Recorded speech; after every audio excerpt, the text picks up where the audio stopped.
Good evening, my name is William and we are a team of 5 MBA participants enrolled at Uganda Management Institute.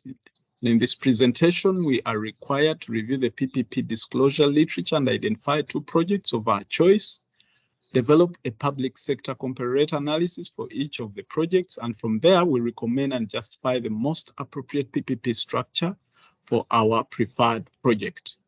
One of the projects is the Ajibinika 20 megawatt small hydroelectric power project, whose objectives are to provide a 20 megawatt capacity for electricity generation. Secondly, to hit a target of power production of up to 9.3 gigawatts, and then also bring about economic development.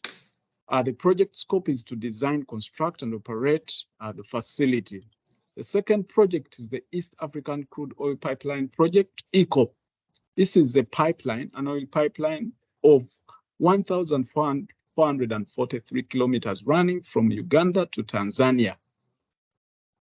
The objective is to transport oil from Uganda to Tanzania to foster economic development and growth, and also establish evacuation options for future oil discoveries. The project scope for the ECOP is to design, construct, finance, and operate. Thank you. Thank you, William.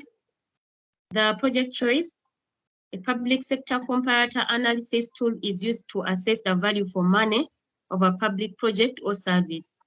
It compares the costs and the benefits of procuring through traditional public sector methods versus involving the private sector.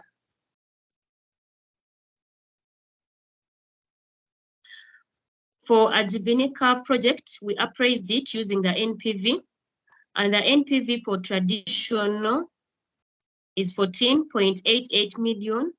For private sector, it is 26.32 million. Thank you very much, Barbara. In our analysis, we looked at a number of risks that would affect Ajibinika project. That is for traditional consideration and PPP consideration. Among the risks that we looked at were construction risks, operational risks, political and regulatory risk, force majeure risk, and the revenue risk. We appraised the East African crude oil project using NPV, and we noted that traditional option gave us the highest NPV of 11,381 against the PPP option of 9,991 million. Thank you.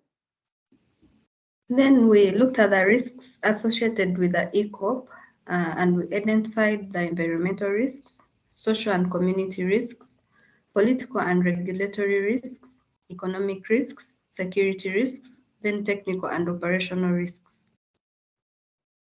Then we looked at the anticipated benefits. For the ECOP project, we noted that it would bring employment opportunities for Ugandans, then participation of Ugandan enterprises, performance-based contracts, then also capacity building and technology transfer. Then for the Ajibinika project, we noted that it would generate electricity of 20 megawatts, then there would be economic development, then also it would have a social impact on the community. Thank you, Rachel. Assumptions, we assumed arbitrary value for costs, risks, discounting rate, and we observed from our computations that Ajibinika project has a higher NPV value for it will be taken as a PPP direction because it's more feasible. Then the ECOP, the NPV value was lower than that of traditional, so it makes it the traditional more feasible. And we recommended Ajibinika project because of the lower operation and maintenance costs, because it involves shared risks costs, and it provides more certainty in budgeting. Proposed PPP structure. The best structure depends on specific project, its goals, and parties involved. For this case, we proposed build, operate, transfer approach because of the following reasons. 1, risk transfer.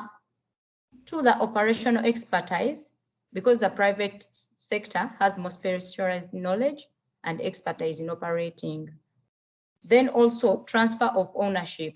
At the end of the day, the infrastructure typically goes back to the public sector. Thank you.